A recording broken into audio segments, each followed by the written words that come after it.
नमस्कार.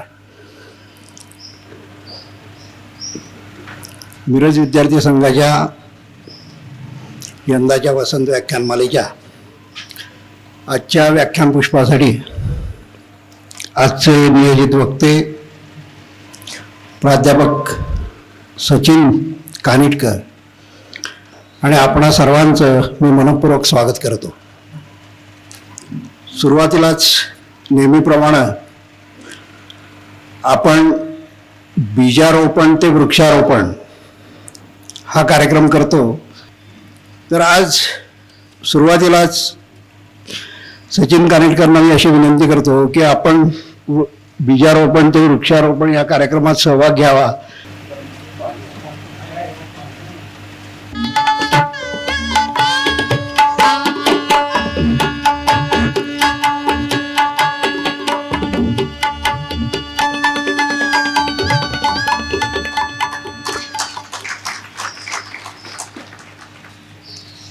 आपल्या यंदाच्या वसंत व्याख्यानमालेचा प्रवास च्या सांगतेच्या दिशेनं होत आहे. प्रतिवर्षी होणाऱ्या या व्याख्यानमालेमध्ये वक्त्यांची आणि विषयाची निवड करताना काही विषय सातत्याने यावेत असा आपला प्रयत्न असतो. प्रतिवर्षीच्या व्याख्यानमालेमध्ये विज्ञान, अर्थव्यवहार, संगीत, वैद्यकशास्त्र या विषयातील नामवंत वक्ते दरवर्षी बोलवावेच असा आमचा प्रयत्न असतो. प्रतिवर्षी धर्मकारण किंवा अध्यात्म या विषयाला धरून एखादं तरी व्याख्यान या व्याख्यानमालेत व्हावं असा आपला प्रयत्न असतो. त्या अनुरोधानं आज हे व्याख्यान आयोजित केलेलं आहे. आजचं हे 13वं व्याख्यान पुष्प कैलासवासी जगन्नाथ तथा नाथाजी देवल यांच्या स्मृतिप्रित्यर्थ त्यांच्या कुटुंबियांनी संस्थेकडे जी आर्थिक तरतूद करून ठेवलेली आहे त्यातून होत आहे. आजचे वक्ते माननीय प्राध्यापक सचिन तथा सच्चिदानंद कानिटकर यांचं मी पुन्हा एकदा संस्थेच्या वतीने स्वागत करतो. प्राध्यापक सचिन कानिटकर हे मिरज सांगली परिसरातील श्रोत्यांना सुपरिचित आहेत. ते ME मेकॅनिकल इंजिनियर आहेत आणि DKT या संस्थेमध्ये इचलकरंजी येथे 1989 पासून प्राध्यापक म्हणून काम करत आहेत. त्या महाविद्यालयाच्या सांस्कृतिक विभागाचे ते डीन आहेत. अतिशय विद्यार्थीप्रिय प्राध्यापक असा त्यांचा लौकिक आहे. त्यांनी आजवर ऐतिहासिक व इतर ललित साहित्यात 38 वर पुस्तकं लिहिलेली आहेत. आणखी काही पुस्तकांचा त्यांचा अभ्यास चालू आहे. देव, देश आणि धर्म या विषयावर महाराष्ट्रात अनेक संस्थांमध्ये त्यांची व्याख्याने झालेली आहेत. महाराष्ट्रामध्ये गीत रामायण अतिशय लोकप्रिय आहे. त्याच धर्तीवर गीत वानरायण या नावाने त्यांचा एक संगीतमय कार्यक्रम प्रसिद्ध आहे. वाल्मिकी रामायण हे प्रमाण मानून गाणी व निवेदनातून वानरांच्या दृष्टिकोनातून या कार्यक्रमात रामकथा सांगितली जाते. त्याच अनुरोधाने आजचं जे व्याख्यान आहे त्याचं शीर्षक आहे भीमरूपीची जन्मकथा. ते आपल्याला सांगणार आहेत. मी आपल्या सर्वांचं पुन्हा एकदा स्वागत करतो आणि कानिटकर सरांना विनंती करतो की त्यांनी आपल्या विवेचनास सुरुवात करावी. सरस्वती मातेच्या या प्रांगणात सुरुवात करत असताना मी अतिशय भारावलेल्या मनस्थितीत आहे. कारण स्पष्ट आहे. गेली 101 वर्ष नावाजलेली अशी ही संस्था आणि अतिशय मोठमोठ्या वक्त्यांनी ज्यांच्या नावांसमोर आपण खूप तोकडे आहोत, छोटे आहोत, अशा वक्त्यांनी गौरवलेल्या अशा या व्याख्यानमालेत बोलणं माझ्या दृष्टीनं खरोखर माझा व्यक्तिगत सन्मान करण्यासारखा आहे. आणि मी त्यानं खूप भारलेला गेलेलो आहे. आणि अशा वेळेला माणसानं बोलण्यापेक्षा मूक व्हावं. हे टिळकांचा अभिप्राय, सावरकरांचा अभिप्राय, सातवळेकर पंडितांचा अभिप्राय असे मी व्याख्यानमालेतले वर आत्ता पाहिले. आणि आपण कुठंच नाही त्यांच्यासमोर बोलताना याची वारंवार जाणीव झाली. आणि कधीतरी भगवंताचं नाव घेतलं की आपल्यावर त्याची कृपा होत असते. आजचा जो विषय बजरंगबलीचा आहे, त्या बजरंगबलीने माझ्यावर कृपा केली आहे म्हणताना मी इथं बोलायला उभारलोय. पण बोलणारा वक्ता महत्वाचा नाही, तर तो जो विषय बोलणार आहे तो महत्वाचा आहे. कारण मारुतीराया निश्चित तेवढा मोठा आहे की या मालिकेत बोलला जावा. मी याकरता तुळपुळे नानांचा विशेष करून आभारी, संस्थेचा पूर्ण आभारी आहे. कारण संस्थेशिवाय या घटना होत नाही. आणि आपण सगळेजण ऐकायला आलेला आहात, आपलाही आभारी आहे. फक्त सरस्वती मातेसमोर प्रार्थना करतो की आपला वेळ सार्थकी लागावा. माझ्या इथं माननीय तामनकर अध्यक्ष म्हणून बसलेत, तसे संस्थेचे अध्यक्ष आहेत. समोर अनेक जण माझे व्यक्तिगत परिचित आहेत, महाविद्यालयातले आहेत, तसेच मिरजेतले, सांगलीतले. त्यामुळं वेगळी नावं सगळ्यांची घेत नाही. त्या सर्वांसमोर आपल्याला पुन्हा एकदा नमस्कार करतो आणि माझ्या भीमरूपीची जन्मकथा या विषयाला सुरुवात करतो. झालं असं की कवी कैलासवासी दुर्गाराम आसाराम तिवारींची काव्य मी सर्वत्र सांगतो. आणि त्यातल्या काही ओळी वाचत असताना या विषयाची सुरुवात झाली असं म्हणायला हरकत नाही. मी मुद्दाम आपल्या समोर काही कडवी सांगतोच ती, कारण तो माझ्या एका प्रचाराचा भाग आहे. 1922 सालच्या कविता आहेत. त्यावेळेला देशातले शिकले सवरलेले तरुण 22 साली कुठेतरी रायबहादूर होण्याकरता, कुठेतरी प्राध्यापक, पोस्टमास्टरची नोकरी सरकारी मिळावी याकरता देशभक्तांच्या चाहड्या चुगल्या इंग्रजांकडे करायचे. आणि आम्ही तुमच्याच मताचे दाखवायला धर्मावर लाथाळ्या हाणून त्यांच्याकडनं वागायला बघायचे. यांना थोडीशी अक्कल यावी म्हणून दुर्गाराम साराम तिवारींनी ही संग्राम गीतं लिहिली. संग्रहाचं नाव आहे मराठ्यांची संग्राम गीत. आणि त्याच्यात आपल्या देशाचं वर्णन सांगितलं की या शिकल्या सवरलेल्या तरुणांच्यात देशाभिमान जागृत व्हावा, धर्माभिमान जागृत व्हावा ही इच्छा. जग निद्रित होते जेव्हा वेदांत घोष करणारे, जग अज्ञानावस्थेत जेव्हा शास्त्रे तेव्हा रचणारे, जग उघडे होते जेव्हा उन्नतीला ते भिडणारे, ज्ञानवंत जनमतिमंत धनविद्येने श्रीमंत होते येथेच अनंत रोमांच येती आठवता एक काळ ऐसा होता. एक वेळ गेले शब्द काय ते पुन्हा फिरवावे, प्राणांतिक येवो काळ सत्य ते करून जावावे, भीतीचे नाव कशाला स्वत्वाचे प्रगट करावे, सत्याचा उज्ज्वल दीप सत्वाचे निर्मळ रूप, आर्यांची कीर्ती अमुप ज्या काळी येई बघता एक काळ ऐसा. पाठीस घातला ज्याला होतील रक्षक तयाचे, कुणी आश्रित होऊन आला तरुवर हे छायेचे, कुणी चातक होऊन आला पयोद हे मायेचे, चंदन घासून तनूचे परक्याना सुखवायाचे, श्रेष्ठत्व भारतीयाचे जनवर्णिती येता जाता एक काळ ऐसा होता.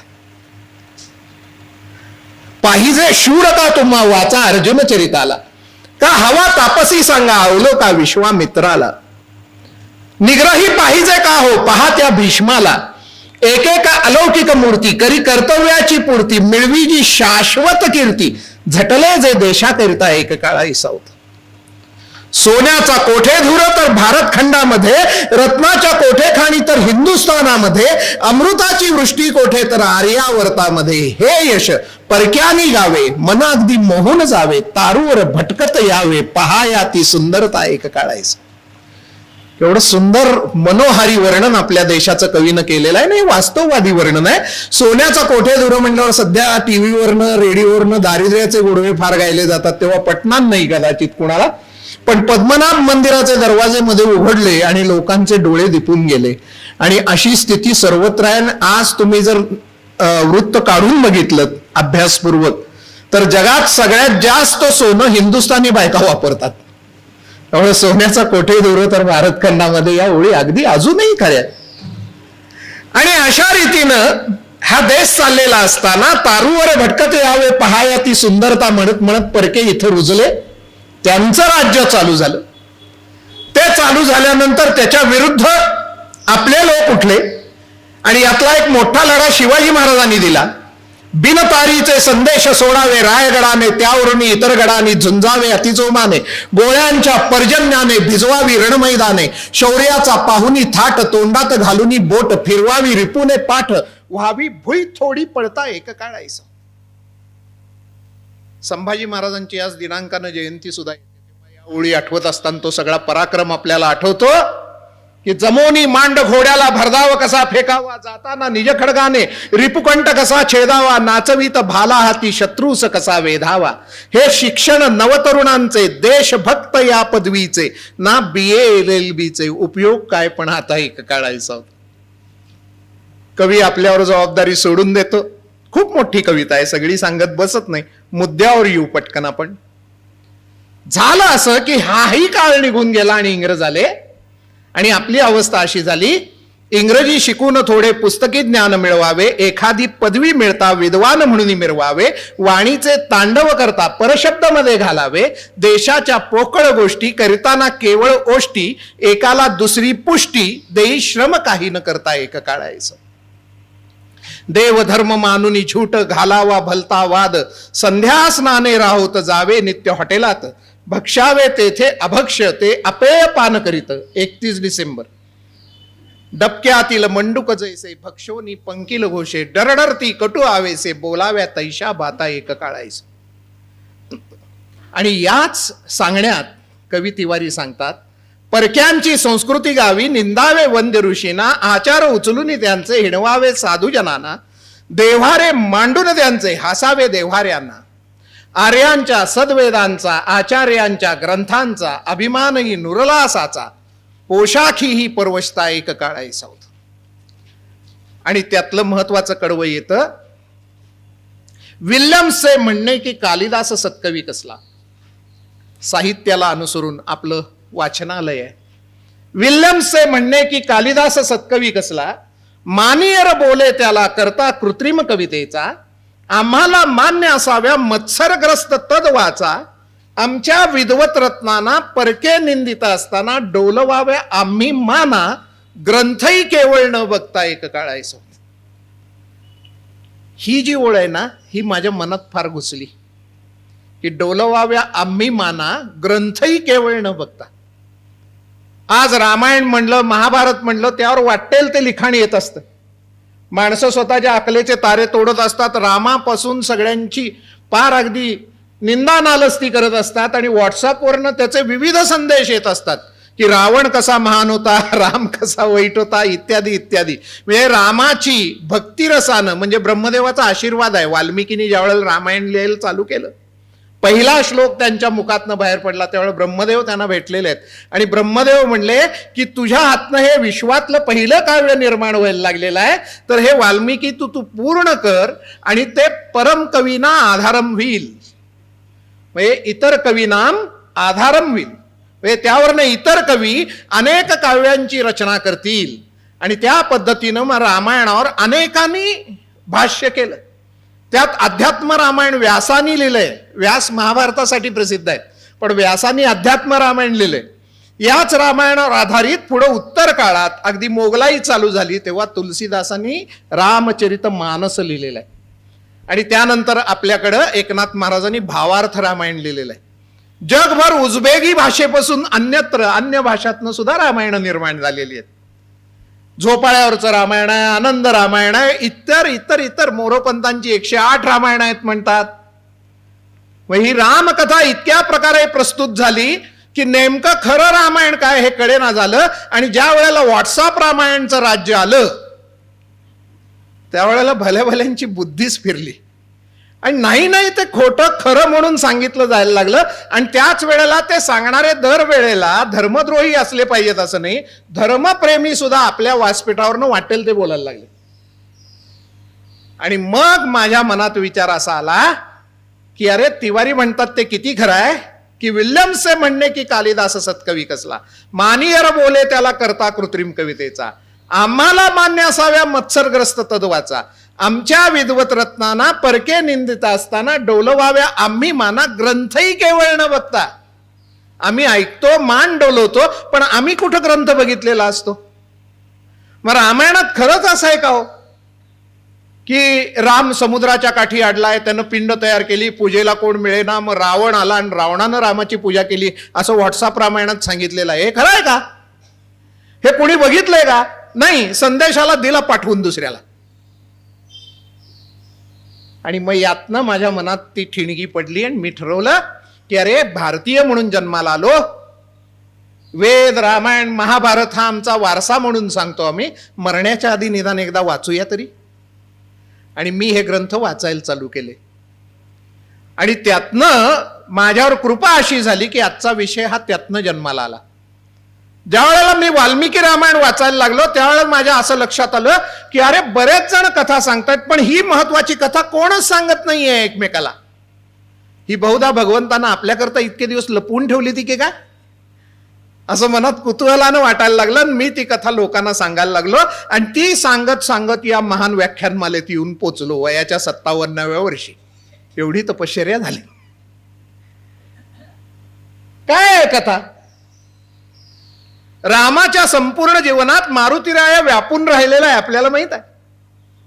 आणि मारुतीराया एवढा व्यापलाय की गावात रामाचं मंदिर एखादं, खरं मारुतीरायाची अनेक अनेक, पुन्हा रामाच्या मंदिरात मारुतीराया असतोच. खरं मारुतीरायाच्या मंदिरात राम असलाच पाहिजे अशी अट नाही. मग एवढा तो अलीकडच्या भाषेत बोलायचं झालं तर man of the match, man of the series काय म्हणायचंय तो, असा तो मारुतीराया. त्याचा पराक्रम नेमका कसा आहे? पहिलं कुतूहल निर्माण झालं की याची रामचंद्रांची पहिली गाठ कधी पडली. आता मी इतकं सांगितल्यानंतर तुमच्या लक्षात आलं असेल की मी जे बोलणार आहे ते वाल्मिकींनी लिहिलेलंच बोलणार आहे. माझ्या मनचं त्यात काही घालणार नाही. तर वाल्मिकींच्या ग्रंथात जसंच्या तसं काढून बघायचं. इंग्रजांनी एक मस्त काम करून ठेवलं. बुद्धिमान होते, आपल्या भाषेशी संबंध तोडला, म्हणजे संस्कृतशी.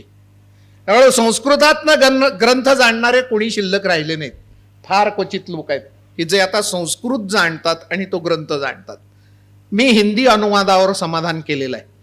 त्यामुळं त्या हिंदी अनुवादातनं वाचत असताना माझ्या असं लक्षात आलं की अरे, रामदास स्वामी ज्या वेळेला पहिल्यांदा सावधान म्हणल्यानंतर पळाले जाम बहून, ते टाकळीला येऊन राहिले. आणि टाकळीला येऊन राहिल्यावर त्यांची दिनचर्या अशी होती की ते सकाळी नंदिनी नदीत 12 वाजेपर्यंत, म्हणजे सूर्य माथ्यावर येईपर्यंत गायत्री पुरस्चरण करायचे कमरे इतक्या पाण्यात उभं राहून. आणि त्यानंतर तिथनं नाशकात जायचे. नाशिक धर्मक्षेत्र असल्यामुळं तिथं जाऊन ते विविध धर्मग्रंथांचा अभ्यास करायचे भिक्षा मागून. दुपारी पोटपूजा झाली एकदा की धर्मग्रंथ अभ्यासायचे. आणि त्या अभ्यासात त्यांनी निश्चित हे वाल्मिकी रामायण वाचलं, कारण राम हीच त्यांची देवता आहे. हनुमंताचे अवतार म्हणतात, कुणी रामाना प्रत्यक्ष त्यांचे गुरु म्हणतात. तर काळाराम मंदिरात त्यांचं हे दर्शन चालायचं दुपारी, त्यावेळेला त्यांनी निश्चित रामायण वाचलेलं असणार. आणि त्यावेळेला शेवटी कुठल्या तरी कानिटकरांना रामायण वाचणं, रामदास स्वामींनी रामायण वाचणं यात फरक असणार नाही. त्यांनी रामायण वाचल्यानंतर काय निर्माण होतंय त्याची फळं म्हणजे मारुतीची आरती, रामदास स्वामींचे श्लोक आणि भीमरूपीची जन्मकथा आहे. हे माझ्या बरोबर लक्षात येत गेलं, असा मी अर्थ वाचत गेलो. आणि मी तुम्हाला तसंच सांगणार आहे. खरं पाहिलं तर हे 8 साईडचं एक जबरदस्त संशोधन वगैरे होऊ शकतं, पण तेवढं मी ते काही जडजंबाळ तुमच्या समोर करत नाही. मला जसं जे दिसतंय वाचत असताना ती कथाच तुम्हाला सांगत जातो. तुम्हाला सुद्धा हे सगळ्या गोष्टी म्हणजे मारुतीची आरती, काही श्लोक आणि भीमरूपीची जन्मकथा दिसत जाईल. आपण त्या कहाणीबरोबरच सुरू होऊया. त्यामुळे पहिला कुतूहलाचा प्रश्न आहे की हा मारुतीराया रामरायांना भेटला कधी. पूर्वी आम्ही महाविद्यालयात होतो त्यावेळेला अमिताभ बच्चनचे चित्रपट प्रसिद्ध होते. आणि त्यावेळेला त्या चित्रपट लागला की फर्स्ट डे फर्स्ट शो बघणारे भरपूर वीर आमच्या बरोबर असायचे. आणि त्यानंतर पहिली चर्चा व्हायची ती बच्चनची त्या पिक्चर मधली एंट्री कशी आहे. मग ते दिग्दर्शकांनी पद्धतशीर प्लॅन केलेला असायचा तो एंट्रीचा. तर ती एंट्री कशी आहे. तसं मला वाटलं की या रामायणातला रामाबरोबरचा मोठा नायक म्हणजे मारुतीराय आहे. तर हा पहिल्यांदा दिसतो कुठं, कसा दिसतो. झालं असं की रामचंद्र ज्या वेळेला वनवासाला निघाले, सीतामाई, रामचंद्र आणि लक्ष्मण हे गेले, पण त्यातनं पंचवटीतनं सीतामाईचं हरण झालं. हरण झाल्यानंतर अतिशय दुःखी अवस्थेत ते दक्षिणेकडे जायला लागले. पहिला संदेश त्यांना जटायूने दिला आणि त्यानंतर दक्षिणेकडे जायला लागल्यानंतर त्यांना कबंद नावाचा एक राक्षस भेटलेला आहे. आणि हा कबंद राक्षस मोठा विचित्र आहे. त्याच्या पोटात त्याचं मुख आहे आणि 1 योजन लांब असे त्याचे बाहू आहेत. त्या बाहूनी तो जे मिळेल ते गोळा करतोय आणि स्वतःच्या पोटात ढकलतोय. तसं तो राम लक्ष्मणांना सुद्धा पकडून असा ढकलायला लागलेला आहे. त्यावर राम लक्ष्मणांच्या कमरेला खडग आहेत बरं का. रामायणात वर्णन आहे.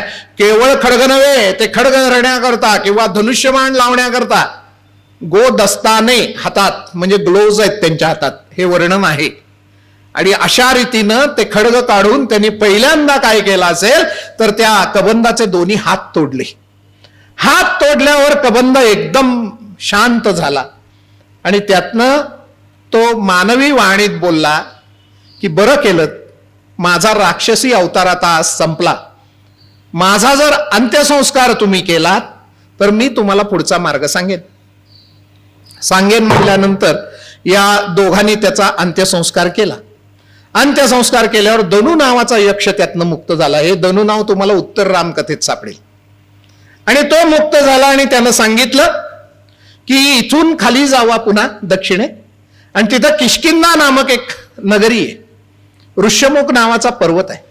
त्या ऋष्यमुख पर्वतावर सुग्रीव नावाचा एक वानरराज त्याच्या मंत्र्यांसमवेत राहतो. त्याला जवळपास सगळं विश्व माहित आहे या सुग्रीवाला. आणि त्याला जर तुम्ही भेटलात तर तो तुम्हाला पुढचा मार्ग सांगेल की तुमच्या पत्नीला रावणानं कुठं नेले. आणि हा सुग्रीव समदुःखी आहे म्हणले तुमच्यासारखा, कारण त्याची पत्नी वालीनं पळवली आहे त्याच्या थोरल्या भावानं. तो बलशाली आहे आणि पत्नी त्याच्याकडेच ठेवली आणि याला राज्यातनं बाहेर काढलेलं आहे. त्यामुळे याचं दुःख आणि तुमचं दुःख एकसारखं आहे. आणि लक्षात ठेवा, समदुःखी माणसांच्यात मैत्री होते. अलीकडे फक्त महाआघाडी होते असा शब्द लावायचा. समदुःखी लागतो माणूस. तर समदुःखी ही दोघ जण तुम्ही एकत्र याल आणि या पद्धतीनं तुम्ही माझा ऐका असं सांगितल्यानंतर राम लक्ष्मण तिकडे निघालेले. सुग्रीव ठरल्याप्रमाणे त्या ऋष्यमुख पर्वतावरच राहतोय आणि तो फिरत फिरत एकटाच असा आलेला आहे, म्हणजे चरत चरत आलाय एके ठिकाणी. त्यालाच पहिल्यांदा हे दोघं दिसलेत. त्या ऋष्यमुखाची चढण चढत असताना दिसलेत राम आणि लक्ष्मण. त्यांचं अप्रतिम वर्णन वाल्मिकीने केलेलं आहे की असे जबरदस्त त्यांच्या छातीची रुंदी आहे, कमर सिंहासारखी लहान आहे, असे मदमस्त अशा बैलासारखे ते दिसत आहेत. खणखणीत खांदे त्यांचे, त्या खांद्याना एका खांद्याला धनुष्य आहे, एका खांद्याला भात आहे, कमरेला ते खडग आहे. आणि ती दोघ जण चालताना चालायला लागलेत वर बघत बघत बघत अशी त्या डोंगरावर. आणि हे बलशाली तरुण कोण येत आहेत, हे बहुधा वालीनं पाठवलेले मारेकरी असावेत असा संशय सुग्रीवाच्या मनात येतोय. भीत्यापाठी ब्रह्मराक्षस म्हणतात नाही. आणि तो पटकन हनुमंताला बोलवतो की अरे इकडे, हे दोघं बघ, हे खालनं यायला लागले, ते वालीनं बहुधा माझ्यावर मारेकरी पाठवलेत, बघ बघ बघ. हनुमान तिथं पहिल्यांदा आपल्याला दिसतो. आणि त्यानंतर हनुमानाला सांगितल्यानंतर हनुमान बघायला लागतो, म्हणतो तू असं कर, वेश पालट आणि जा, आणि त्यांचं जे गुपित आहे ते जाणून घे, ते कशा करता इथे यायला लागलेत बघ, तोवर मी वरच्या शिखरावर जाऊन बसतोय. आणि असं कर, बोलत असताना तुझं तोंड माझ्याकडे असू दे, म्हणजे तुझ्या चेहऱ्यावरच्या भावावरनं मी ठरवीन इथं थांबायचं का पळून जायचं. एवढा सुग्रीव सावध आहे. हनुमंतानं तपस्व्याचा वेश घेतला आणि तपस्व्याचा वेश घेऊन हनुमंत खाली उतरलाय आणि या दोघांसमोर येऊन हात जोडून उभारला. नमस्कार, आपण कोण? आणि जे लपवायला सांगितलं तर तेच सांगून त्यानं चालू केलं की मी तपस्व्याच्या पोशाखात जरी आलेलो असलो तरी मी वानर आहे आणि मी वानरराज सुग्रीवांचा दूत आहे आणि मी अशासाठी आलोय की आपण दोघ जण इकडं का आलाय हे मला जाणून घ्यायचंय. आपल्या दिसण्यावरनं आपण ते आहात असं वाटत नाही. आपण तपस्व्याचा वेश धारण केलेला आहे तरी आपल्या खांद्याला आणि हाताला जे घट्टे पडलेत त्यावरनं आपण योद्धे आहात असं पटतं. आपल्याजवळ शस्त्रही आहे. आपल्या चेहऱ्यावरचं तेज हे राजतेज आहे. आपण सामान्य घरातले वाटत नाही. मग तपस्वी होऊन इकडं काही व्रत घेऊन आलाय का तुम्ही? आणि अशी चौकशी करत इतक्या बारकाईनं पुरावे देत हनुमान बोलायला लागतो की त्या हनुमानाचं बोलणं ऐकल्यानंतर रामचंद्र लक्ष्मणाशी जे बोलतात ना ते मुळात न जाऊन वाचा, म्हणजे तुम्हाला मारुती काय कळेल. राम बोलतो, लक्ष्मणा याचं बोलणं ऐकलंस का रे? बोलताना याच्या चेहऱ्याचे हावभाव बघ, एक हावभाव चुकीचा नाहीये, भुवई सुद्धा त्याची विचित्र हललेली नाही. हा वेदाचा जाणकार दिसतो, हा व्याकरणात एकदाही चुकला नाही. बोलण्याची कला याला अप्रतिम अवगत आहे, ज्याला आपण कम्युनिकेशन स्किल असं म्हणतो, की बोलण्याची कला याला अतिशय अवगत आहे. आणि असा दूत ज्या राजापाशी असेल तो राजा म्हणजे भाग्यवान समजायला हरकत नाही. म्हणले हातात शस्त्र घेऊन आलेल्या शत्रूला सुद्धा हा बोलण्यानं मित्र करून टाकेल, असं भरपूर वर्णन रामचंद्र करतात. आणि लक्ष्मणा याच्यावर विश्वास ठेव आणि आपण का आलोय सांगून टाक म्हणे. मग लक्ष्मण सांगतो की आम्ही सुग्रीवाकडे मैत्रीच्या आशेनं आलेलो आहोत. हनुमान मनातल्या मनात म्हणतो आमच्या महाराजांचं भाग्य उजळलं वाटतात. आणि मग स्वतःचं खरं रूप धारण करतो आणि म्हणतो चला बसा तुम्ही माझ्या खांद्यावर, मला या पर्वताची सवय आहे, मी तुम्हाला वर घेऊन जातो. आणि मग अग्निसाक्ष मैत्री वगैरे होती, गीत रामायणात सांगितले. मग एकमेकाचं दुःख सांगितलं जातं आणि तिथं करार ठरतो मुख्यतः की रामाने वालीला मारून सुग्रीवाला राज्य द्यायचं आणि त्या बदल्यात सुग्रीवानं वानर सेना रामांच्या पाठी उभी करायची आणि सीतेचा शोध घेऊन सीता परत मिळवून द्यायची. ठरतो बेत. त्या पद्धतीनं रामचंद्र हे वालीला मारतात. आता इथनं प्रत्येक गोष्टीवर चर्चा करायची म्हणलं तर भरपूर वेळ लागेल आपल्याला. म्हणजे आपल्याला वाटतं की वालीला रामानं लपून मारलं वगैरे यावर टीका होत असते बघा, बऱ्याच लोकांनी लिहिलेलं असतं, आर्य अनार्य वगैरे भरपूर त्यात मिसळलेलं असतं. तर तुम्हाला दोन गोष्टी इथं स्पष्ट सांगून टाकतो. वानर एकमेकाला आर्यच म्हणतात आणि राक्षसही एकमेकाला आर्यच म्हणतात. हे तुम्हाला रामायण वाचल्यानंतर लक्षात येईल. म्हणजे ज्या वेळेला विभीषण रामाच्या बाजूनं लढत असतो, इंद्रजित आणि तो समोर येतात, त्यावेळेला इंद्रजित स्वतःच्या काकाला म्हणतो काका तू अनार्यासारखा वागलास की भावाची बाजू सोडून शत्रूला जाऊन मिळालास. म्हणजे आपण आर्य आहोत असं स्वतः इंद्रजित सांगतोय. त्यामुळे आर्य द्रविड झगडा इंग्रजांनी लावलेला रामायणात नाहीच आहे. आणि तसं हे वानर सुद्धा एकमेकाला जर चुकीचं कोण वागलं तर तुझं वर्तन अनार्यासारखं आहे असं म्हणतात. म्हणजे आर्य हे नियमाबद्ध वागणारे, नियमबद्ध वागणारे आणि अनार्य म्हणजे नियमबद्ध न वागणारे. हा स्पष्ट फरक आपल्याला दिसतो. आर्य द्रविड भानगड वगैरे याच्यात काहीही नाही. दुसरं, वालीला दुरून बाण मारल्यानंतर लोक प्रश्न निर्माण करतात की रामानं लपून का मारलं, वालीला आव्हान का दिलं नाही, इत्यादी इत्यादी अनेक प्रश्न. या सगळ्यांना वाटतं की आपण बुद्धिमान आहोत आणि आपल्यालाच हे प्रश्न सुचलेत. तसं अजिबात नाही आहे. वाल्मिकी रामायण काढून बघितलं तर हे सगळे प्रश्न मरणासन्न वाली रामाला विचारतो की रामा तू क्षत्रिय कुलाचा, इक्ष्वाकु कुलाचा वारस आहेस, अयोध्येचा सम्राट आहेस, राजपुत्र आहेस आणि तुला युद्धाचे नियम माहित नाहीत का रे? मी सामान्य वानर आहे, मला माहित आहे.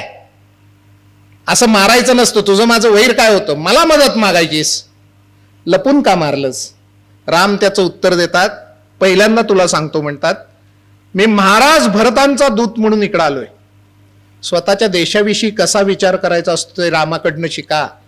खरं म्हणजे भरताला राज्य कसं मिळालंय, रामाला वनवास कसा मिळालाय सगळ्यांना कहाणी माहित आहे.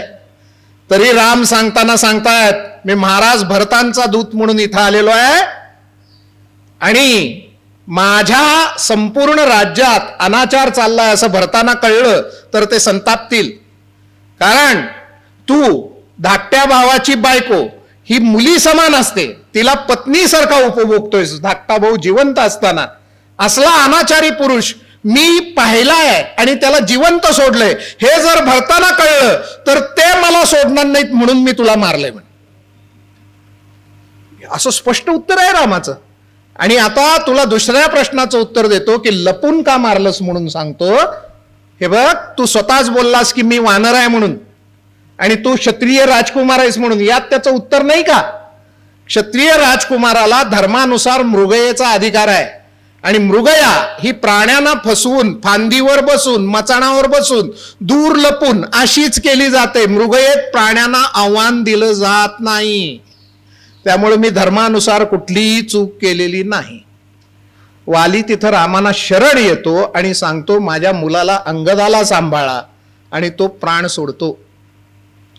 या इथं तारा वगैरे सगळ्यांना महान दुःख होत, वालीची बायको. आणि हनुमंताचा इथं आणखी एक आपल्याला भूमिका दिसते की या तारेचा शोक आवरायला पुन्हा समोर कोण येतो, तो हनुमंतच. गदी माडगुळकर म्हणतात मरण कल्पनेशी थांबे तर्क जाणत्याचा. कुणाचं सांत्वन करणं फार अवघड आहे बघा, पण हनुमान येतो आणि तारेला काय बोलत असेल. तारे एवढी विदुषी आहेस तू. आपल्याला माहित आहे विद्वान स्त्रीला विदुषी म्हणतात. अलीकडच्या मुलांना कदाचित अर्थ कळणार नाही म्हणून सांगितलं की एवढी विदुषी आहेस तू आणि दुसऱ्याच्या मरणाचा शोक करते, स्वतः मरते असून. हे आश्चर्य आहे तारे, आवर. धर्मराजाचा हा यक्ष प्रश्नातला मोठा भाग आहे बरं का महाभारतातला, की तो यक्ष प्रश्न विचारत असतो आणि तो धर्मराजाला विचारतो की धर्मराजा जगातलं सगळ्यात मोठं आश्चर्य कुठलं. त्यावेळी धर्मराज उत्तर देतात की स्वतः मरते असून, स्वतः मरणारा असून माणूस दुसऱ्याच्या मरणाचा शोक करतो, हे जगातलं सगळ्यात मोठं आश्चर्य आहे. आणि त्यावेळेला हा तो विषय त्याच्या आधी कुणी सांगितलाय तर मारुतीनं सांगितलाय तारेला. आणि ही कथा वाचत असताना रामदास स्वामींसारखा प्रतिभावंत लिहितो मरे एक त्याचा दुजा शोक वाहे अकस्मात तोही पुढे जात आहे. तुम्ही मी वाचणं आणि रामदास स्वामींनी वाचणं यात किती फरक आहे बघा. वेणाबाईंच्या अंगणात बोलतोय, त्यामुळे या आठवणी किती महत्वाच्या आहेत लक्षात घ्या स्थळाच्या दृष्टीनं सुद्धा. की मरे एक त्याचा दुजा शोक वाहे अकस्मात तोही पुढे जात आहे. हा श्लोक निश्चितच रामदास स्वामींना मारुतीरायन केलेले सांत्वन वाचून सुचलेला आहे, यात दुमत नाही, कारण शब्द जसेच्या तसे आहेत. आणि यानंतर सगळी समजूत पटल्यानंतर सुग्रीवाचं राज्य चालू होतं आणि सुग्रीव चहूदिशांना वानर पाठवतो. त्यावेळेला तो संपूर्ण जगातले पत्ते सांगतोय. पूर्व दिशेच्या टोळीला सांगतो हा इकडे जाताना तुला अमुक डोंगर लागेल, अमुक सरोवर लागेल, अमुक समुद्र लागेल, तमुक समुद्र लागेल, मग अमुक लागेल, मग अनंताचं घर लागेल, मग गरुडाचं घर लागेल. असं करता करता पूर्वेला तो सांगतो चमकणारा 3 फांद्याचा ताड दिसला की पूर्व दिशा संपली समज. आता तो चमकणारा 3 फांद्याचा ताड आत्ता सुद्धा बरीच पुस्तकं आहेत, वर सुद्धा असतील, देव नव्हे छे परग्रहावरील मानव वगैरे अशा अर्थाची पुस्तकं आहेत बघा. त्याच्यात त्या ताडाचा फोटो दिलाय 3 फांद्याचा. ते निशाण वगैरे असा उल्लेख केलाय रामायणात त्याचा की 3 पताकांचं निशाण आहे ते म्हणून. आणि तो अमेरिकेच्या पूर्व किनाऱ्यावर आहे, पेरू. म्हणजे भारतातनं पूर्वी अमेरिकेला जपान मार्गे जायचे पूर्वेकडनं, आणि तिथं गेल्यावर तुम्हाला तो 3 ताडा दिसतो. आणि तो बघितल्यानंतर तिथं पूर्व दिशा संपते असं सुग्रीव सांगतो, म्हणजे अमेरिका आल्यावर. अशा तो सर्व दिशा सांगतो. राम चकितून विचारतात की अरे मी फार तर अयोध्येने इथं तुमच्या किष्किंधेपर्यंत आलो, तुला जग कसं माहीत. त्यावेळेस सुग्रीव सांगतो मृत्यू मागं लागला की नाही की मग समजते काय होते ते. वाली मागं लागल्यावर मी जगभर पळालोय म्हणला, आणि नंतर काखेत कळसान गावाला वळसा अशी माझी अवस्था झाली. आणि मला कळलं की मतंग ऋषींच्या इथं आश्रम होता आणि इथं वालीनं दुंदुबी दैत्याला मारून त्याचं प्रेत टाकल्यावर मतंग ऋषींनी वालीला शाप दिलाय की माझा आश्रम अपवित्र केलास, यापुढे तू या भागात आलास तर मरून पडशील, म्हणून वाली इथे येत नाही, मी सुखानं राहतोय तेव्हापासून, नाहीतर मी जगभर पळालोय म्हणला. तर जगभर वानर पाठवले जातात आणि त्यातले दक्षिणेत पाठवलेले जे वानर आहेत ते महत्वाचे असतात. कारण या सगळ्यांनी सीतेला रावणानं पळवत नेत असताना बघितलंय आकाशातनं, सीतेनं दागिने टाकलेत बघा, उल्लेख तुम्हाला माहित असेल. हा राम हा लक्ष्मण म्हणून ती ओरडत जात असते आणि ते दक्षिणेकडे गेलेत, त्यामुळे यांना खात्री असते की दक्षिणेकडेच महत्वाचं असणार. आणि त्यामुळं अंगद, जांबवंत, नल, नील, गय, गवाक्ष हे सगळे ओळखीचे वानर जे आहेत ते सगळे दक्षिणेकडे जातात, त्यात हनुमान असतो. आणि रामाचं एक आंतरिक नातं काय आहे कोणास ठाऊक. काही जणांचं आपलं असं असतं बघा की आपल्याला भेटल्या क्षणी काही माणसं आवडतात आणि काही माणसं आवडत नाहीत, त्याला काही कारण नसतं, त्याला काही कारण नसतं. तसं ही सगळी टोळी दक्षिणेला निघाली म्हणल्या राम हनुमानालाच बोलवतात आणि अंगठी काढून देतात स्वतःच्या नावाची आणि म्हणले तुला जर सीता भेटली मला वाटते तुलाच भेटणार, तर ही अंगठी तेवढी दे, म्हणजे तिला खूण पटेल की तू माझ्याकडनं आलायस. हे याच्यावर सुद्धा एक नंतरच्या काळातला छान श्लोक आहे बघा की रामचंद्र हनुमंताला विचारतात की तुझं माझं नातं काय रे. सगळं संपल्यावर विचारतात. मग तुमच्यासारखा माझ्यासारखा असता तर म्हणला असता, हो काम झाल्यावर सगळे असंच विचारतात. तसं नाही, हनुमंत सांगतो देहबुद्ध्या तू दासोहम म्हणतो. देहबुद्धीनं मी तुझा दास आहे. जीवबुद्ध्या त्वदंश कहा, जीवबुद्धीनं मी तुझा अंश आहे. आणि आत्मबुद्धीनं तू म्हणजेच मी आहे, दुसरा काही फरक नाही म्हणून. असं अप्रतिम उत्तर हनुमंतान दिलेलं आहे. तर या दोघांचा एकात्म भाव जो आहे ना, तो इथं दिसतो आपल्याला, की ती अंगठी बरोबर त्याच्याजवळ दिली जाते. आणि अंगठी त्याच्याजवळ दिल्यानंतर ही सगळी दक्षिणेत जातात. सुग्रीवानं प्रत्येकाला जाताना मुदत घालून दिली आहे. वर्षाच्या आत परत आलात तर बघा, तर ठीक आहे, हे आल्यावर ठार मारणार म्हणल्यावर ही जातात दक्षिणेकडं. पण एकदा तहानेनं व्याकुळ होऊन एका गुहेत शिरतात पाणी मिळेल म्हणून. कारण तिथं पाण पक्षी येताना दिसतात त्यांना, बगळे बिगळे त्या गुहेतनं. विवर खूप खोल असतं. आत गेल्यावर एक प्रचंड मोठी नगरीच असते ती, आणि श्रीमंत नगरी असते ती, मयदानवान निर्माण केलेली असते हेमा नावाच्या अप्सरेसाठी. आणि त्याच्यातनं बाहेर येईपर्यंत यांची मुदत टळून गेलेली असते. आणि जेव्हा तिथं स्वयंप्रभा नावाची एक सेविका असते, त्या हेमा, ती तपस्विनी असते, या हेमाची सेविका असते. आणि ती सांगते की तुम्हाला बाहेर पडायचं असेल तर डोळे मिटा, मी तुम्हाला लगेच बाहेर सोडते म्हणून. डोळे मिटतात तर समोर दक्षिण समुद्र असतो अख्खा, आणि मागं पर्वत. भूमी संपलेली असते, मुदत टळलेली असते. आता काय करायचं हा प्रश्न असतो. समुद्रापलीकडे काही दिसत नसतं. त्यावेळेला अंगद म्हणतो की आता परत गेलं तर आपल्याला सुग्रीव मारणार, त्यात मी वालीचा मुलगा आहे, मला तर पहिल्यांदा मारणार. त्यामुळं असा शिक्षेनं होणाऱ्या मृत्यूपेक्षा आपण सगळेजण उपोषण करून प्राण देऊया, म्हणजे ते जरा पुण्यप्रद मृत्यू तर मिळेल. कारण मुदत तर टळून गेली, 2 महिने झाले आता. त्यामुळे सगळेजण उपोषणाला बसायचं ठरवतात. आणि तिथं बसताना काही वानर वैतागून या रामाची कथा सांगायला लागतात एकमेकाला, की कुठून तो राम आला, त्याची सीता गेली, तो जटायू लढला म्हणे त्याच्यासाठी. या जटायूचं नाव वर बसलेलं एक गिधाड आहे, त्याचं नाव आहे संपाती.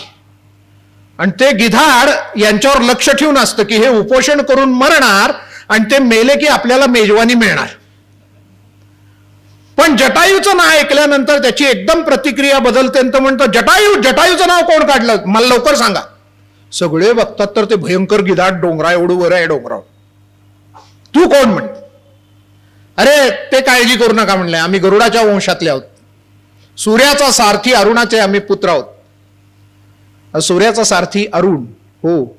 आपण लहानपणी उठ मुला बघा अरुणोदय झाला म्हणतो ना, आपल्या बाई आपल्याला सांगतात की अरुण म्हणजे सूर्य नव्हे. रामायण वाचा. कश्यप प्रजापती त्यांची पत्नी विनतेपासून पक्षी निर्माण झाले. तिनं सुरुवातीला 2 अंडी दिली, त्यातलं अंड परिपक्व विना, तिला पुत्रमुख बघायची गडबड झाली म्हणून तिनं वेळेपूर्वी एक अंड फोडलं. त्या अंड्यातनं अर्धवट पुत्र बाहेर आला, ज्याला आधुनिक वैद्यक भाषेत प्रीमॅच्युअर बेबी म्हणतात. महायोद्धा होऊ शकत नाही म्हटल्यावर याला काम काय द्यायचं, तर सूर्याचा सारथी म्हणून बसवा, तो म्हणजे अरुण. मग दुसऱ्या अंड्यासाठी तिनं पूर्ण वेळ वाट बघितली, आणि त्यातनं सर्वात बलशाली गरुड निर्माण झाला. त्या अरुणाला पुढे 2 मुलं झाली. आता तुम्ही जीवसृष्टी निर्माण होण्याचा जर सिद्धांत वाचत गेलात तर एका प्राण्यात विकृती होत दुसरे निर्माण होत असतात, हे तुमच्या लक्षात येईल. त्या पद्धतीनं गरुडाची विकृती म्हणजे गिधाड आहे, ते हे प्रीमॅच्युअर बेबी आहे. आणि याची मुलं म्हणजे संपातीन जटायू. आणि त्यातले म्हणला जटायूची माझी स्पर्धा लागली, सूर्याला कोण शिवतोय. जटायू धाकटा होता, जिद्दीनं जास्त वर गेला. सूर्यामुळे पंख जळायला लागले. धाकट्याला वाचवायला मी त्याच्यावर गेलो, सावली धरली, धाकटा खालनं निघून गेला. माझ्या मते तो जनस्थानाकडे कुठंतरी गेलेला होता, आणि माझे पंख जळले तेव्हापासून मी इथं पडून आहे. मला त्याची वार्ता नव्हती, आज तुमच्यामुळं कळलं जटायू गेला. तर आता या कार्यात मी सुद्धा तुम्हाला मदत करतो. आमची नजर तीक्ष्ण असते. हा 100 योजना समुद्र आहे, आणि याच्या पलीकडे लंका आहे, आणि तिथं रावणानं सीतेला ठेवले. बघा तुमच्यापैकी कुणाला 100 योजना जाता येते का. मग अंगद म्हणतो, चला वीरानो, आपल्याला कळलं अखेर, सांगा शक्ती कोणाची किती आहे. एक सांगतो मी 4 योजना जाईन, दुसरा सांगतो 5 योजना जाईन, तिसरा 10 योजना, 50 योजना. करत करत करत अशी वेळ येते की जांबुवंत म्हणतो, मी तरुण होतो ना त्यावेळेला, म्हणजे तुम्हाला सांगतो बघा, बलीच्या वेळेला वामनानं जो अवतार घेतला होता आणि 3 पावलात अवघी अवनी व्यापायचा प्रयत्न केला होता त्रिलोक, त्यावेळेला त्यानं जी पावलं मोठीच्या मोठी केली ती, त्या मोठ्या पावलांच्या वेळेला मी त्याच्या 21 प्रदक्षिणा काढल्यात. आता मी म्हातारा झालो, मला आता जाणं शक्य नाहीये, तरी पण 90 योजनं जाईन कसा बसा. अंगद म्हणतो मी 100 जाईन, पण परत येईन का नाही सांगता येत नाही, तेवढं त्राण माझ्यात राहणार नाही. मग जांबवंत म्हणतो अंगदा आम्ही तुला सोडणारच नाही. अरे राजाला राखायचं असतं, बाकीच्याने राजाला सेवेला लावायचं नसतं, तू आमचा राजा आहेस. मग असू दे की कशाला आता सगळ्यांना 20 शक्ती सांगायला लावली, उपोषण करत होतो ते बरं होतं, अण्णा हजारे की जय बसा. मग त्यावेळेला तो सांगतो एवढा उदास होऊ नकोस, एक जण आहे आणि तो जाऊ शकतो. कोण? हनुमान. त्याचा काय उपयोग आहे? तो शक्ती सांगायला सुद्धा पुढे आला नाही. तुमच्या डोक्यात आलं काय हो की एवढा वाली सुग्रीवाच्या मागं लागलेला असतो, सुग्रीवाचं एवढं हनुमानावर प्रेम असतं, मग हनुमान सुग्रीवाच्या वतीनं का लढत नाही? त्याचं कारण इथं मिळतं. हे सगळे वानर म्हणतात तो कुठं बलशाली आहे, तो बल सांगायला सुद्धा पुढे आला नाही, त्याचा काय उपयोग आहे? जांबवंत म्हणतो तुम्हाला माहित नाही त्याची कहाणी, मला माहित आहे, मी बघा आता त्याला प्रेरित करतो की नाही. आणि इथं जांबवंत हनुमानाच्या जन्माची कहाणी सांगतो. हे रामायणात आधुनिक चित्रपटातल्या फ्लॅशबॅक नावाच्या तंत्रानं हनुमानाच्या जन्माची कहाणी येते, ती इथं येते आणि संपूर्ण जन्माची कहाणी सांगतो की हा जन्मल्या अंजनीच्या पोटी हा वायूच्या शक्तीने जन्मला. एक लक्षात घ्या, इथं सर्व वानरांना 2-2 पिता आहेत. तुम्ही म्हणाला असं कसं? हनुमानाचे वडील केसरी आणि हनुमानाचे वडील वायू. तर एक देवतेला ब्रह्मदेवानं स्वतःचे पुत्र जन्माला घालायला सांगितलेलं आहे. ही जन्मकथा तुम्हाला आता मी सांगितलेली नाही, ही वानरांची जन्मकथा आहे, यात मोठं मॅनेजमेंट आहे, पण भरपूर वेळ आपला त्याच्यावर जाईल हे सांगण्यात, म्हणून मी ते टाळलंय. फक्त इथं एवढंच सांगतो की एक औरस पिता आणि एक क्षेत्रज पिता असे 2 पिता प्रत्येक वानराला आहेत. त्यातला म्हणजे हनुमंताचा औरस पिता वायू आहे, क्षेत्रज पिता केसरी आहे. म्हणजे केसरीन अंजनीच्या संगमातनं तो जन्माला आलेला आहे, त्याला शक्ती मात्र वायूच्या मिळाल्यात. तसा सुग्रीव सूर्यपुत्र आहे, तसा हा वाली इंद्रपुत्र आहे, तसा नील हा अग्निपुत्र आहे, तसा नल विश्वकर्मा पुत्र आहे, तसा तार नावाचा बुद्धिमान वानर हा बृहस्पतीचा पुत्र आहे, अश्विनी कुमारांचे मैंदन दोलिद नावाचे 2 पुत्र आहेत. अशा सगळ्या वानरांचा एक देव हा पिता आहे, ऋषी आणि पिता. आलं का लक्षात? कारण त्यांच्या शक्ती त्याच्यात आल्यात, कारण ते रामकार्यासाठी उपयोगी पडणार आहेत. आणि मग अशा रीतीनं हा वायुपुत्र आहे, म्हणले वायूच्या सगळ्या शक्ती हा जन्मला तेव्हा याच्या अंगात होत्या. हा जन्मल्या सूर्याला गिळायला गेला, मग त्यावेळेला राहू त्याच्या आडवा आला. मग हा राहूला आडवा आल्यावर राहूला ऐकला नाही, यानं राहूला दिली थोवाडीत ठेवणे. राहू गेला इंद्राकडे रडत, गिळाया असी जाता तया भास्करासी, तिथे राहू तो येऊनी त्याज पाशी, तया चंड किरणा मारिता तो पळाला, नमस्कार माझा तया मारुतीला. पुन्हा एक श्लोक जन्माला आला बघा. आणि मग तिथं ऐरावतावरनं इंद्र आला आणि हे बालक सूर्याला गिळणार असं लक्षात आल्या त्यानं वज्र फेकून मारलं. ते वज्र बसलं हनवटीवर बालकाच्या, बालक भिरभिरत खाली यायला लागलं. पडून तुटणार की काय, फुटणार की काय असं वाटल्यानं वायू जोरात आला आणि त्यानं त्या बालकाला उचललं आणि एका गुहेत घेऊन गेला. आणि वायू व्हायचाच बंद झाला. वायू व्हायचा बंद झाल्यानंतर जगाचे प्राण घुसमटले, श्वास घेता येईना. आमचे दादा महाराज केळकर सांगलीचे म्हणतात वारा म्हणजेच देव, तो गेला एकदा देहातनं की पुन्हा येत नाही, तो आत बाहेर करतोय तोवर आपण जिवंत आहे. आणि मग सगळे देव त्या गुहेपाशी आले, म्हणले वायू अरे व्हायला चालू कर, सृष्टी बंद पडायला लागली, माझ्या मुलाला का मारलं? अरे तुझा मुलगा सूर्य गिळत होता, हा जगाचा ऱ्हास होणार होता. होय, पण लहान मुलाला वज्र मारायचं असतं का?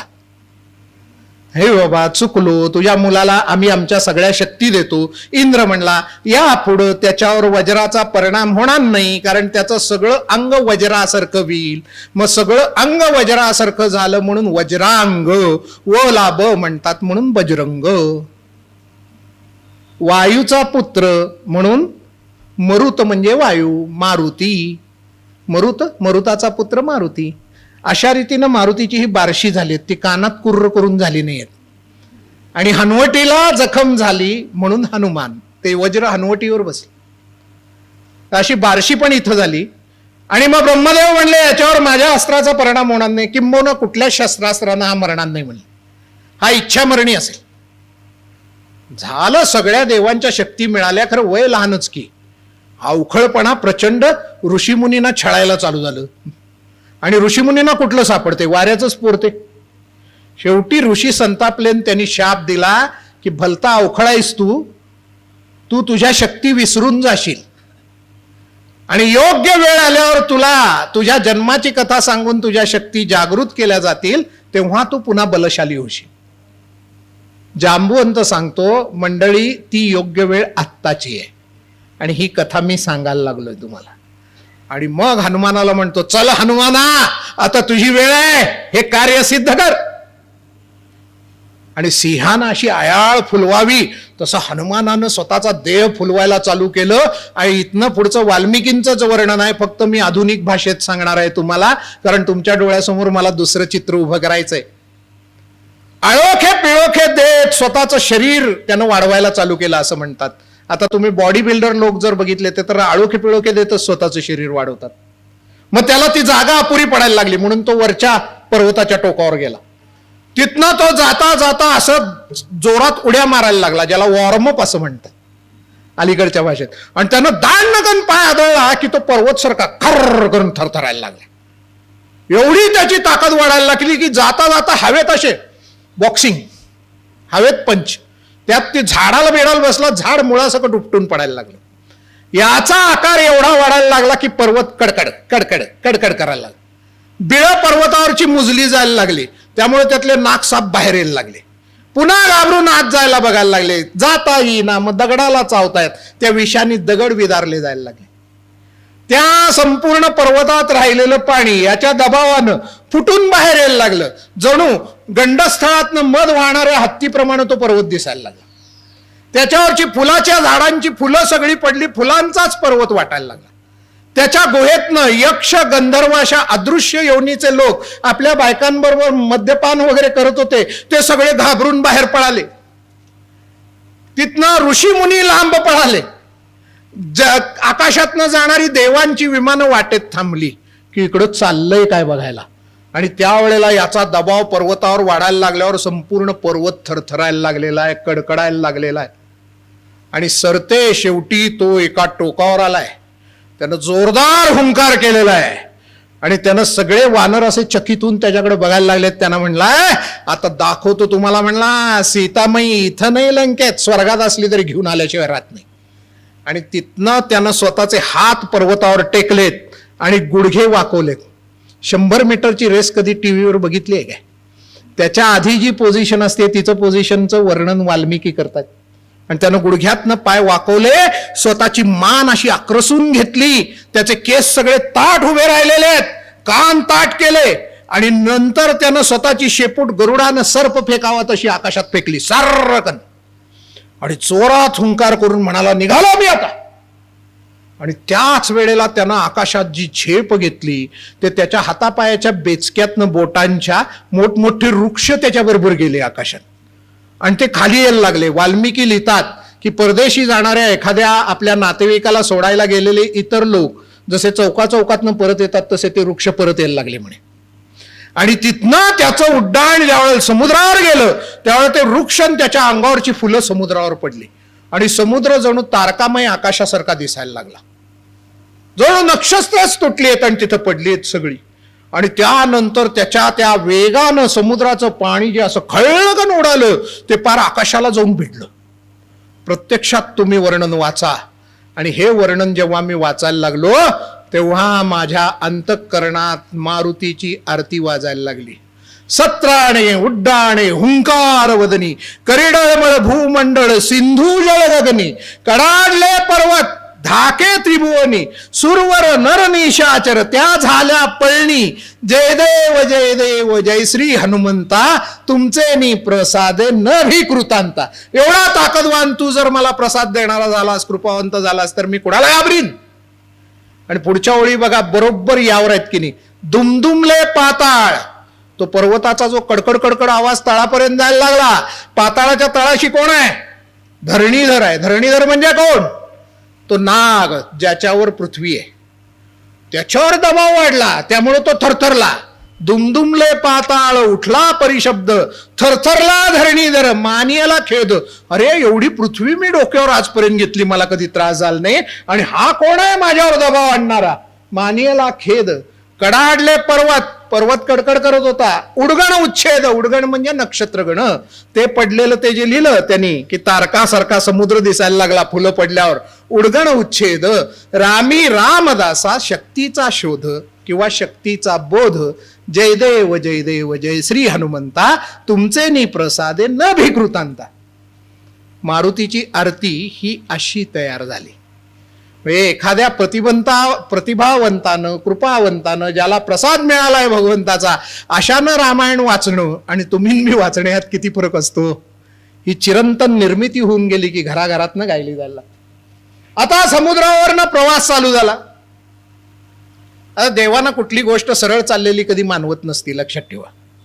बऱ्याच जणांची तक्रार असते की माझ्याच बाबतीत असं का. काही नाही, सगळ्यांच्या बाबतीत असतं. मारुतीच्या बाबतीत सुद्धा असतं. देवांच्यात चक्क बैठकच झाली. नागमाता सुरसेला बोलवण्यात आलं आणि याच्या मार्गात विघ्न निर्माण कर म्हणून सांगण्यात आलं. बघूया याची शक्ती कशी आहे. निघालाय मोठ्या थाटात, शक्ती कशी आहे बघूया. मग त्यावेळेला नागमाता सुरसा आडवी येऊन उभारली आ करून. म्हणलं बाईसाहेब बाजूला सारखा महत्वाच्या कामाला निघालोय. नाही म्हणली, मला ब्रह्मदेवाचं वरदान आहे, मी आ केला की ते भक्ष माझ्या तोंडात गेलंच पाहिजे, त्याशिवाय मी हलणार नाही. मारुती चिडला. अहो बाई मी सौजन्यानं सांगतोय, ऐका. नाही ऐकणार. मग माझ्या एवढं तरी तोंड कर. मारुती झाला चांगला दांडगा. तिनं तोंड मोठं केलं.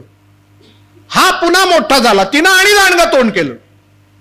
पार तिचं तोंड समुद्रापासून आकाशापर्यंत झाल्यापर्यंत मारुती वाढतच राहील. आणि बुद्धिमत्ता वरिष्ठ माहितो.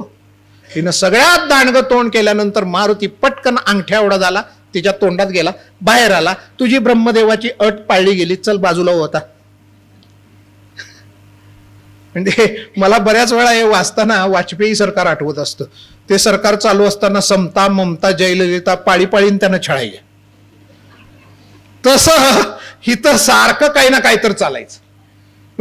हे संकट दूर केलं तर वाटेत एक पर्वताचं शिखर दिसायला लागलं, आडवं आलेलं. इतका वेळा पर्वत नव्हता ना, आत्ताच कुठनं आला. झाली कहाणी अशी की सागराला इच्छा झाली की हा रामाच्या मदतीला निघालाय, रामाच्या पूर्वजांनी मला खोदलं. म्हणजे कोण? सगर राजाच्या मुलांनी, म्हणून मला सागर म्हणतात. तर आता हा त्यांच्या मदतीला निघालाय, तर याची थोडी मदत आपण करूया की म्हणून त्यानं त्याच्यात लपलेल्या मैनाक नावाच्या पर्वताला सांगितलं की मैनाका, तुझी शिखरं जरा वर काढ आणि त्याला विश्रांतीसाठी थांबा दे. तो तिथं बसू दे, फळं खाऊ दे, निवांत राहू दे, विश्रांती घेऊ दे, मग जाऊ दे, कारण समुद्रात वाटेत थांबायला काहीच नाही आहे रे. मग तेवढी तरी मदत आपण करूया की. मैनाक म्हणला होय बरोबर आहे म्हणला, त्याला मदत केलीच पाहिजे. त्याच्या बापाने माझ्यावर सुद्धा उपकार केलाय म्हणला, त्यामुळे मलाही उपकार फेडायचा आहे. म्हणजे काय म्हणला, पूर्वी आम्हा सगळ्या पर्वतांना पंख होते म्हणला, त्यामुळे आम्ही सर्वत्र उडायचो. मग आमच्यामुळं सगळीकडं ऍक्सिडेंट व्हायचे, क्रॅश व्हायचे. मग इंद्र चिडला आणि एक दिवस वज्र घेऊन आला आणि आमचे पंख कापायला लागला. त्यावेळेस मी घाबरून जोरात पळालो म्हणला. त्यावेळेस याचे बाबा माझ्या मागणं आले. याचे बाबा म्हणजे कोण? वायू. वारा जर पाठीकडनं आला तर तुमचा प्रवास सुखाचा होतो, वारा पुढनं आला तर प्रवास सुखाचा होत नाही. मग त्यामुळे याचे बाबा पाठीकडनं आले आणि त्यांनी मला पळायला मदत केली आणि त्यांच्यामुळे मी जोरात पळालो इंद्रापासून, हिथं सूर मारला म्हणले समुद्रात.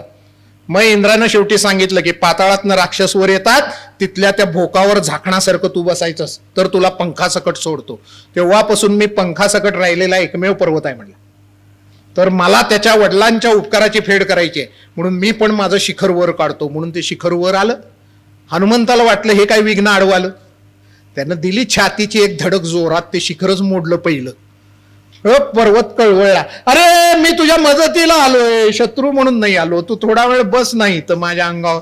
असं सागराला तुझा गौरव करायचा होता आणि मला सुद्धा तुझे उपकार फेडायचे होते वडिलांचे, म्हणून मी आलोय, मी मदतनीस आहे. मग मारुती म्हणला मला त्याची काही आवश्यकता नाही, माझ्यात तेवढी ताकद आहे. आता तुझा मला जो असा गोड स्पर्श झाला त्यात तुमचा सत्कार मी स्वीकारला असं समज आणि बाजूला सरक, मी जातो पुढे. आता या सगळ्या ओळी आपल्याला पुढे देणार आहेत. पाताल देवता अंता म्हणजे ही नागमाता सुरसा, पाताल देवता हंता इथं घडलं, किंवा तया सागरा भक्तीने गौरवीला तो इथं घडलं. आणि इथनं जाताना शेवटचा एक छायाग्राही जीव होता, त्यानं मारुतीला धरलो. अशी त्याची सावली धरली की तो जीव, ज्याची सावली धरेल तो जीव त्याच्या मुखात जायचा. ती सिंहिका नावाची राक्षसीण होती. आणि सुग्रीवानं तिच्याविषयी सांगितलं तर ते मारुतीला लक्षात आलं की हीच ती दिसतीये. आणि ती आ करून मारुतीचं आकर्षण करायला लागली. मारुती जोरात खेचला जायला लागला. मग मारुतीने इथं तिसरी युक्ती वापरली.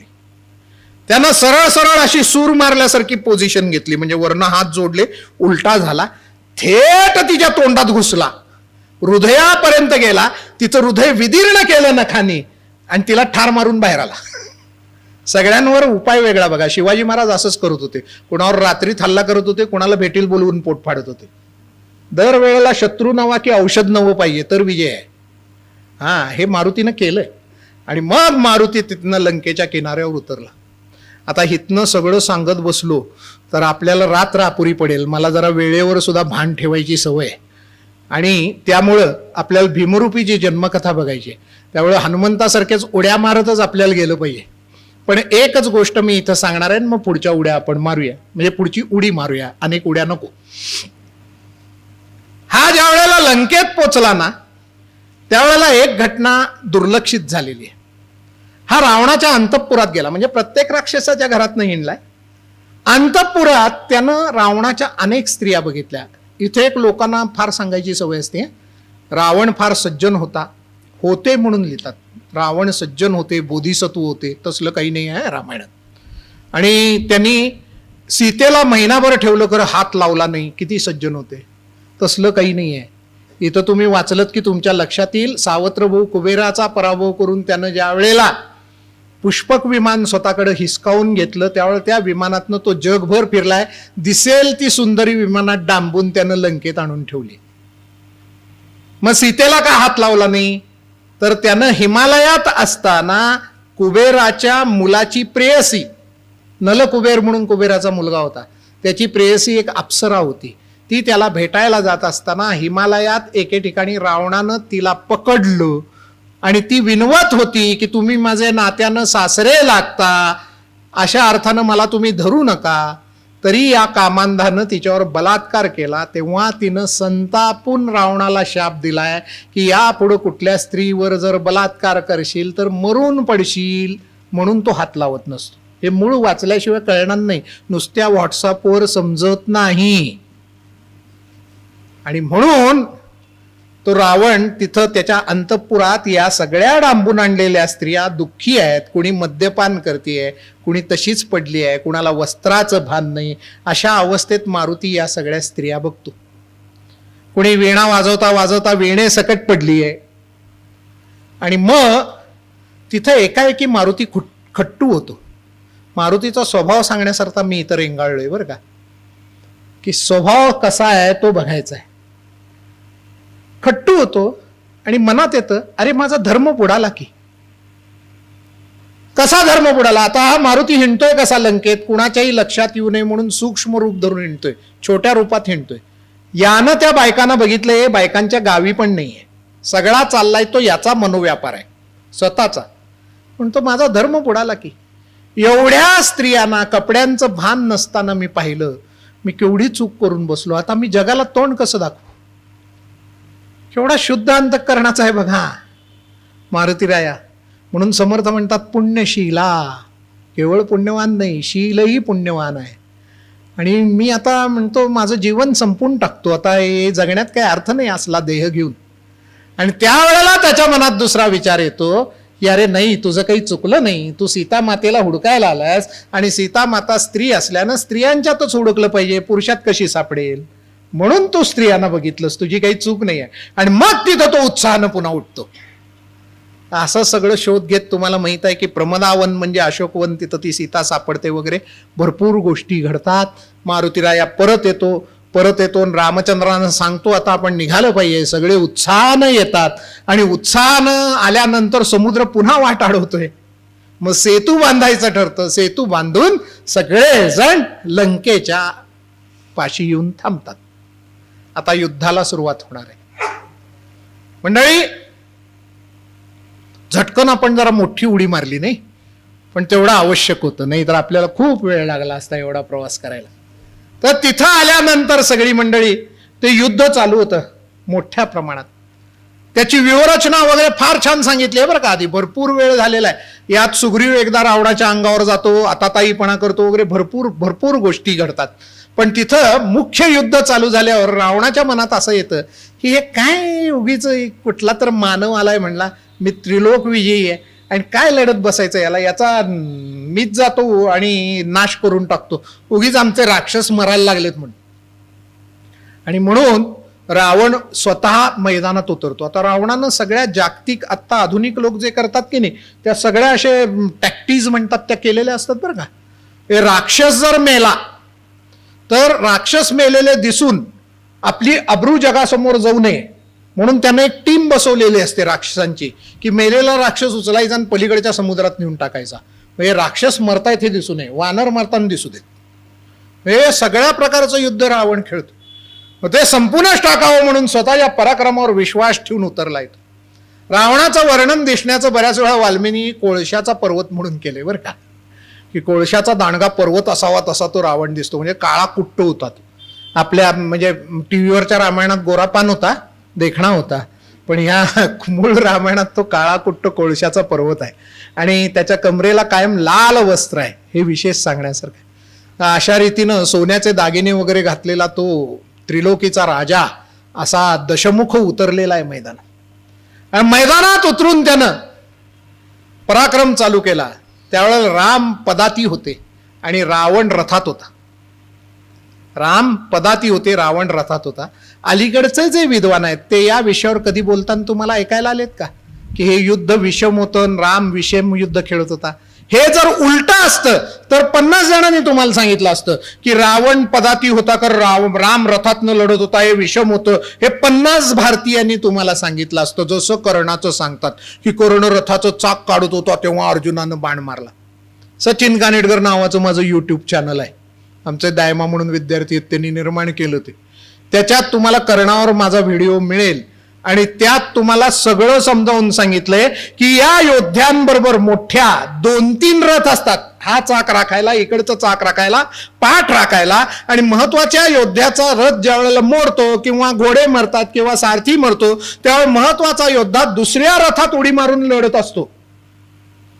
कौरवांनी विजयाचं श्रेय कधीही पांडवांना जाऊ नये म्हणताना नाना नाटकं केली आहेत. एक भूरिश्रवा नावाचा योद्धा आहे, तो सात्यकीशी लढत असतो, बरोबरीची लढाई चालू असते.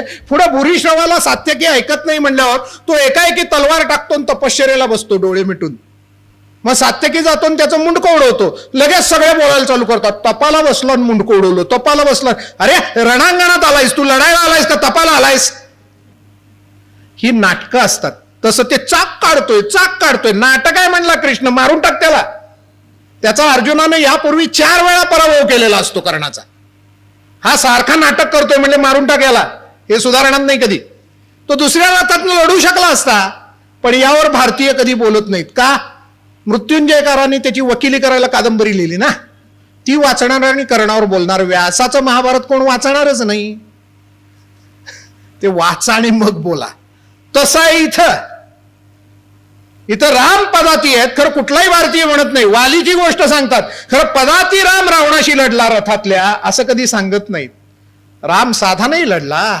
रावण समोर आल्यानंतर असं शरसंधान रामाने केलेलं आहे की रावणाचा मुकुट उडवला, ध्वज तोडला, रथ मोडला, रावण भोळ येऊन पडला. भोळ येऊन पडल्यावर त्याला सांगितलं, जा उठ, ताजा तवा नवून पुन्हा लढायला, आता तुला मारत नाही. याला म्हणतात राम. हो, असा तो रावण परत जाताना लंकेतनं सगळे नागरिक बघत होते. खाल मानेनं हा चाललेला आहे. आणि इंद्रजिताला सगळ्यात वाईट वाटलं की आपला पराक्रमी बाप पहिल्यांदाच खाल मानेनं येत. इंद्रजितानं त्याचा यज्ञ करून त्याच्या शक्ती प्राप्त केल्यानं तो रणांगणात आला आणि अदृश्य होऊन, ही शक्ती त्यांच्याकडे होती, ती रामाकडे नव्हती, तो मानव स्वरूपात होता. अदृश्य होऊन त्यानं सगळ्या सैन्यावर ब्रह्मास्त्र चालवलं हवेतनं अनंत बाण यायला लागले. प्रत्येक वानराच्या, रामाच्या, लक्ष्मणाच्या, जांबुवंताच्या अंगात सटा सटा सटा बाण घुसायला लागलेत. काय चाललंय कळेना. सगळी मंडळी जखमा आणि बेजार होऊन बेशुद्ध पडायला लागलेत. आपल्या वाचनात हा कधी सर्ग नाही आहे. हा 73वा सर्ग आहे युद्धकांडातला. आपल्याकडे कथा माहित आहे ती पुढची माहित आहे. कुठली? लक्ष्मणा आली मूर्छा लागून या बाण, द्रोणागिरीसाठी रायात केले तू उड्डाण. ही कथा नंतर येते. सुरुवातीला ही कथा येते. मी आत्ता जी सांगतोय ती रामदास स्वामींनी वाचलेली आहे. त्या इथं 73वा सर्ग मी मुद्दाहून सांगितला तुम्हाला युद्धकांडातला. तरी सटा सटा सटा सटा बाण सगळे अंगात घुसायला लागल्यानंतर रामासकट सगळे आडवे पडलेत. संध्याकाळपर्यंत हा ब्रह्मास्त्राचा प्रयोग चालू होता. संध्याकाळी वातावरण भयंकर भयानक झालं. रामच पडलेत म्हणल्यावर युद्धात राहिलं काय? राम संपलं की सगळं संपलं की हो. आणि दोघच फक्त उभेत. एक विभीषण, त्याला तपश्चर्येत वर मिळालेला असतो की ब्रह्मास्त्राचा परिणाम होणार नाही. आणि दुसरा हनुमान, त्याला ब्रह्माने सांगितलेलं असतं तुझ्यावर कशाचा परिणाम होणार. संपूर्ण सैन्यात दोघच उभेत. बाकी सगळं सैन्य पडलेलं आहे. सायंकाळ झालेली आहे. सायंकाळी पाणी भयंकर दिसतं बघा तुम्ही. पूर आल्यानंतर मुद्दाम अनुभव घेऊन बघा. दिवसापेक्षा रात्री पाणी भयंकर दिसतं. आणि त्यात समुद्राची गाज आहे, तिचा आवाज आहे. भयान वातावरण आहे. पानिपतावर योद्धे पडले ते त्याचीही मला आठवण झाली. हे सगळे असे पडले आणि त्यावेळेला हनुमान आणि विभीषण एकमेकाकडे बघताय. आणि विभीषण धर्ममार्गावर कायम स्थित आहे. त्यानं आयुष्यभरासाठी धर्ममार्ग निवडलेला आहे. तो म्हणतो मारुतीराया काळजी करू नको. मला खात्री आहे की ब्रह्मास्त्राला सन्मान देण्याकरता या सगळ्यांनी हे स्वीकारले. पण राम लक्ष्मण प्राण धरून आहेत देहात. आपण जांबुवंतांना हुडकूया. ते पुरातन आहेत आणि त्यांना काही उपाय माहीत असेल आणि त्यांना आपण विचारूया. तू आशा सोडू नको. आणि मग दोघं मिळून जांबुवंतांना हुडकायला लागतात. आणि मग जांबुवंतांना हुडकत असताना एके ठिकाणी विभीषणाला जांबुवंत दिसतात. तेही पडलेले आहेत आसन्न मरण अवस्थेत. कारण तो महोदय आपण देहात प्राण धरून आहात का? त्यावेळेस जांबुवंत क्षीण आवाजात म्हणतो विभीषणा, मला फक्त तुझा आवाज ऐकू येतोय. तुला मी डोळे उघडून बघूही शकत नाही. माझी शक्ती एवढी क्षीण झालेली आहे. तू मला पहिल्यांदा सांग मारुती इथं आहे का? विभीषण त्याही अवस्थेत चकित होतो. रामाची चौकशी करत नाहीत, लक्ष्मणाची करत नाहीत, राजे सुग्रीवांची करत नाहीत. पहिली चौकशी कोणाची करतात? मारुतीची. विभीषण त्याही अवस्थेत विचारतो की अहो तुम्ही सगळ्यांना सोडून मारुतीची चौकशी का करताय? तिथं फार मोठं वाक्य आहे जांबुवंताचं. लक्षात ठेवा. कुठला माणूस तुमचं कौतुक करतो हे महत्वाचं आहे. खरे वाचनालयात, या वाचनालयात टिळकांनी दिलेला अभिप्राय दाखवला जाईल लोकांना, कानिटकरनं दिलेला नव्हे. का? तेवढा व्यक्तिमत्वातला फरक आहे हे लक्षात ठेवा. तसं जांबुवंत म्हणतोय हे लक्षात ठेवा. जांबुवंत म्हणतो विभीषणाला, विभीषणा एक लक्षात ठेव, मारुती असेल तर आपण आहोत, तो नसेल तर आपण संपलो. तुम्ही आम्ही हे लक्षात ठेवायचंय. तो अजून आहे आपल्यासाठी. त्याला पकडा म्हणजे आपल्यात राम राहील. हा, मारुती असेल तर आपण आहोत, मारुती नसेल तर आपण संपलो, असं जांबुवंत सांगतो. मारुती आहेत. हो हनुमान इकडे या, तुम्हाला बोलवत आहे. हनुमान म्हणतो काय करू सांगा? आसाच्या आसा हिमालयात जावं. तिथं 4 वनस्पती तुला चमकताना दिसतील. संजीवनी, विशल्यकर्णी, सुवर्णकर्णी, संघाती नावाच्या. त्या घेऊन ये. त्यातले औषधी गुण यावर मात करू शकतात. जसा गेलास तसा परत ये, पटकन जा. हनुमान त्या क्षणी उड्डाण करतात, हिमालयात जातात. हिमालयात गेल्यानंतर त्या वनस्पतीत चमकायच्या बंद होतात. आता वाल्मिकी लिहितात की या वनस्पतींना वाटतं हा आपल्याला चोरून नेणार आहे म्हणून त्यांनी स्वतःला लपवलं. काही चमकलं नसेल, कदाचित काही प्रकाशाचं रिफ्लेक्शन म्हणून चमकलं जातं, तसा प्रकाश आला नसेल, त्यांचा अंतःप्रकाश जागृत झाला नसेल, काय पण ते चमकतच नाही. इथं चिंचोलकर आले ते बघा बोलायला या व्याख्यानमालेत. तेव्हा ते म्हणले ते की औषध मिळालं नाही म्हणून रडत सांगणाऱ्यांपैकी हा मुलगा नव्हता. मेडिकल स्टोअर उचलून आणण्याची ताकद होती याची. तसं त्यानं संतापला हनुमान आणि त्यानं ते पर्वताचं शिखरच उपटलं आणि तो घेऊन आला. त्याच्या कहाण्या अजून सांगतात. पुरंदर किल्ल्यावर वगैरे जावा, तिथं औषधी वनस्पती मिळतात. ते सांगतात द्रोणागिरी नेला तेव्हा पडलेला तुकडा या म्हणून. आणि तसा तो द्रोणागिरी तो लंकेत घेऊन येतो मारुतीराया आणि त्या समुद्राकाठी असा ठेवतो. त्याच्यावरनं वाऱ्याची झुळूक येते.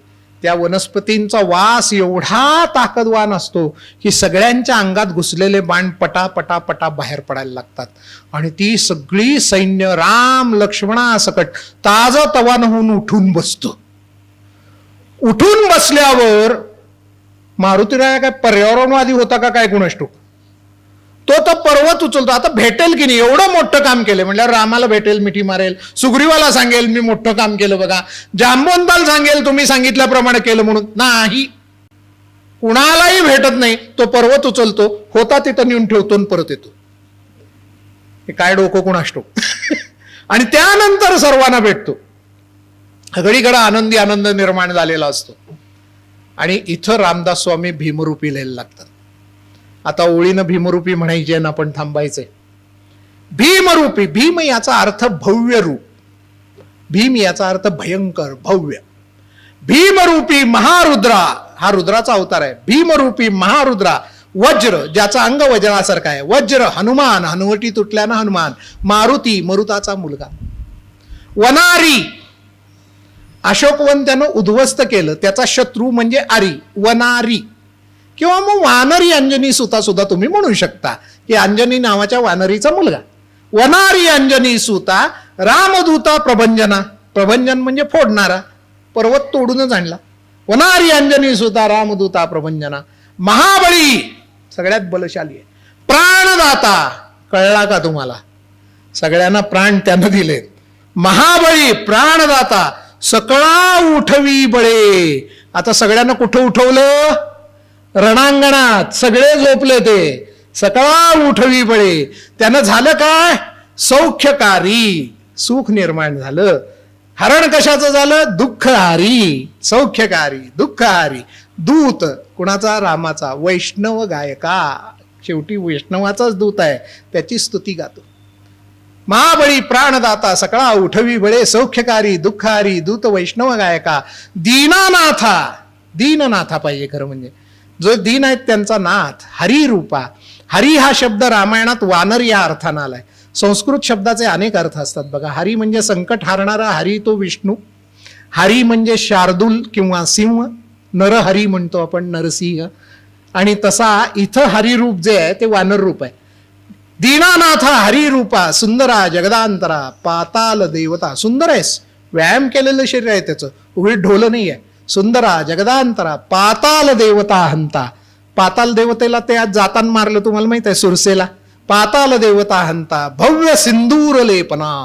आता रामदास स्वामी लिहिताना आधुनिक मूर्ती समोर लिहितात ना, कदाचित ती चाफळची मूर्ती असेल किंवा 32 शिराळ्याची असेल 11 मारुतीपैकी. का तर या वर्णनात घंटा किणकिण नागराजे आहे ना, तर चाफळला आणि 32 शिराळ्याला कमरेला घंटा काढलेल्या आहेत बारक्या बारक्या बारक्या.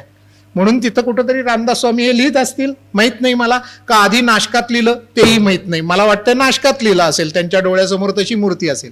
तर दीनानाथा हरिरूपा, सुंदरा जगदांतरा, पाताल देवता हंता, भव्य सिंदूर लेपना, लोकनाथा सगळ्या लोकांचा तू नाथ आहेस, जगन्नाथ सगळ्या जगाचा नाथ आहेस, प्राणनाथ सगळ्यांच्या प्राणाचा नाथ तूच आहेस कारण तूच दिलेस. प्राणनाथा, पुरातना अतिशय पुरातन आहेस, अजून आहेस पुरातना. पुण्यवंता तू पुण्यवान आहेस. हो, अरे आम्ही सगळे देवाकडे जातो, रामाकडे जातो, ते आम्हाला मदत कर म्हणून जातो. त्राहिमाम म्हणतो, देवा दया कर म्हणतो, देवा कृपा कर म्हणतो, पण तू देवाना मदत करणार आहेस, मग तुझं पुण्य किती. पुण्यवंता, पुण्यशीला. अरे केवळ झोपलेल्या स्त्रियांना बघून सुद्धा तुला शील आपलं ढळलं काय वाटलं, एवढं पुण्यमय शील आहे. पुण्यवंता, पुण्यशीला, पावना खऱ्या अर्थानं पवित्र आहेस, आणि पवनाचा मुलगा या अर्थानं पावन आहेस. पावना, परितोषका सगळ्यांना आनंद देतोस. पावना परितोषका, ध्वजांगे उचली बाहो आवेशे लोटला पुढे. वीररसात्मक वर्णन आहे की ध्वज असा भगवा जावा आकाशात तसा आवेशानं जातोस. आवेशे लोटला पुढे, काळाग्नी काळ रुद्राग्नी देखता कापती भये. काळ सुद्धा तुला बघून कापायला लागतो. काळाग्नी काळ रुद्राग्नी देखता कापती भये. ब्रह्मांडे माईले नेणो आवडे दंतपंगती. चिडून बघितलं, दात ओठ खाऊन, नेत्राग्नी चालिल्या ज्वाळा, भ्रुकुटी ताठिल्या बळे. भ्रुकुटी ताट केली, ज्वाळा चालल्या डोळ्यातनं संतापलास की. पुच्छ दे मुरडीले माथा किरीटी कुंडले बळी. मारुतीच्या मूर्तीचं पुच्छ असं असतं बघा माथ्यापाशी. पुच्छ ते मुरडीले माथा, किरीट असतं, कुंडले बरी, सुवर्ण कटिका असोटी. त्याला सुवर्ण कौपिन जन्मजात होती अशी एक कथा आहे ना. आणि मग कटिका असोटी, घंटा किणकिण नागरा. त्या कमरेला अशा घंटा पण दाखवल्यात छोट्या छोट्या. घंटा किणकिण नागरा, ठकारे पर्वता ईसा नेटका सडपातळू. तू पर्वतासारखा उभा ठाकतोस, नेटका आणि सडपातळ आहेस. नेटका सडपातळू म्हणजे ज्याला व्ही शेप बॉडी म्हणतात की नाही तसं वर्णन. ठकारे पर्वता ईसा नेटका सडपातळू, चपळांग पाहता मोठे महाविद्युल्लतेपरी. विजेसारखं चपळांग आहे. चपळांग पाहता मोठे महाविद्युल्लतेपरी, कोटीच्या कोटी उड्डाणे झेपावे उत्तरेकडे. आता सीतेच्या शोधाला दक्षिणेकडे उड्डाण केले, पण उत्तरेकडे कधी गेला? या प्रसंगात गेला. या प्रसंगावर भीमरूपी आहे ना, तिथं उत्तरेत गेला आणायला. झेपावे उत्तरेकडे, मंदाद्री सारिखा द्रोणू क्रोधे उत्पाटीला बळे. तो मंदार पर्वतासारखा द्रोण पर्वत क्रोधानं उत्पाटला. आणिला मागुता नेला, आला गेला मनोगती. स्पष्ट आहे की नाही भीमरूपी इथं? आणिला मागुता नेला, आला गेला मनोगती, मनासी टाकिले मागे, गतीसी तुलना नसे. अणुपासोनी ब्रह्मांड एवढा होत जातसे, तयासी तुलना कोठे, मेरू मंदार धाकुटे. मेरू पर्वत सुद्धा तुझ्या तुलनेत छोटा पडावा रे. मेरू मंदार धाकुटे. ब्रह्मांडा पाहता वेडे वज्रपुच्छे करू शके, तयासी तुलना कैसी ब्रह्मांडी पाहता नसे. आरक्त देखिले डोळा, ग्रासिले सूर्यमंडळा, वाढता वाढता वाडे भेदिले शिन्यमंडळा. सगळं वर्णन केलेलं आहे. आणि मग फलश्रुती सांगितली आहे की असा तू आमच्या मागं उभारल्यावर काय होईल? धनधान्य पशुवृद्धी, पुत्र पौत्र समस्त ही पावती, रूप विद्यादी स्तोत्र पाठे करून या. धनधान्य पशुवृद्धी होणारच तुम्ही एवढे कर्तबगार झाल्यावर, आणि रूपविद्या सुद्धा तुम्हाला पावणारच तशा बुद्धिमंताची तुम्ही तपश्चर्या केल्यानंतर. आणि रूप कधी मिळतं? व्यायाम केल्यावर मिळतं. रूपविद्यादी स्तोत्रपाठे करून या. भूत प्रेत संबंधादी रोगव्याधी समस्तही नासती. कणखर शरीर असेल तर हे कशाला येतील? भूत प्रेत संबंधादी रोगव्याधी समस्तही नासती, तुटती चिंता. शरीर बलशाली असेल, भरपूर काम केलं असेल तर चिंता राहत नाहीत. तुटची चिंता, आनंदे भीमदर्शने. भव्य दर्शन घेतलं की आनंद निर्माण होईल. हे जरा 15 श्लोकी लाभली शोभली वही, दृढंदयो निसंदेयो संख्या चंद्रकला गुणे. आता ही संख्या चंद्रकला गुणे काय? तर काही जण भीमरूपीची उपासना अशी करतात की प्रतिपदेला एकदा म्हणतात, द्वितीयेला 2दा, तृतीयेला 3दा, असं 15 पर्यंत वाढवत नेतात. आणि 15 पुन्हा 1 पर्यंत असं महिनाभर भीमरूपीचं व्रत करतात काही जण. मग कदाचित संख्या चंद्रकला गुणे असं सुद्धा असेल. किंवा आम्ही म्हणतो आजपासून व्यायामाला सुरुवात करा आणि चंद्रकला गुणे वाढवत न्या, म्हणजे तुमचं शरीर सुद्धा तसं होईल. संख्या चंद्रकला गुणे. रामदासी अग्रगण्य. रामदास सगळे जे आहेत जगात त्यातला अग्रगण्य कोण आहे? हा पहिलं नाव कोणाचं घ्यायचं? याचं. रामदासी अग्रगण्य कपिकुळासी मंडनू. कपिकुळाला मंडन झाला, भूषण झाला. रामरूपी, मग अशी सांगितलं ना, आत्मरूपानं तून मी एकच आहे. रामरूपी अंतरात्मा दर्शने दोष नासिती. आपण दर्शन घेतलं तर आपले दोष निघून जातात, असं त्याचं दर्शन आहे. इति श्री रामदास कृतम संकट निरसनम मारुती स्तोत्रम संपूर्णम. शांतपणे ऐकून घेतलं त्याबद्दल व्याख्यानम संपूर्णम. भारत माता की जय.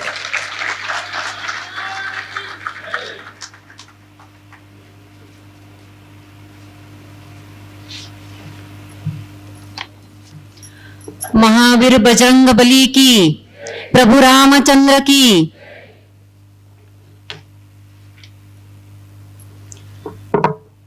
भीमरूपीची जन्मकथा या विषयावर अत्यंत सुंदर असं विवेचन आज इथं कानिटकर सरांनी केलं. खरोखर अनेक कथानकं उपकथानकं यामध्ये समाविष्ट होती. त्यांचा मागोवा घेत घेत आणि पुन्हा मूळ कथानकावर येत अतिशय सुंदर गुंफण सरांनी केली. त्याबद्दल सर्वांच्या वतीनं आणि खरे मंदिरच्या वतीनं मी सरांचे खूप खूप धन्यवाद देते. सरांना सर्वांसाठी एक निवेदन आहे नम्र, आपण थोडा वेळ थांबूया कृतज्ञता ही 2च मिनिटांची असते, पण तेवढ्यासाठी उठून जाणं ही आपली परंपरा नाही. कृपया आपण 2 मिनिटं थांबून घेऊ. आजच्या या व्याख्यान पुष्पासाठी माननीय सच्चिदानंद कानिटकर सर या ठिकाणी आमच्या विनंतीला मान देऊन आवर्जून उपस्थित राहिले. त्यांनी अतिशय सुंदर आणि एक वेगळा विषय आपल्या सर्वांसमोर मांडला. त्याबद्दल संस्थेच्या वतीनं मी त्यांचे मनःपूर्वक आभार मानते आणि त्यांना संस्थेचं स्मृतिचिन्ह आणि एक पुष्प वृक्ष देण्याची विनंती करते. एक रोप, संस्थेचं स्मृतिचिन्ह आणि काही पुस्तकं या ठिकाणी सरांना भेट दिली जात आहेत. सरांनी त्याचा स्वीकार करावा.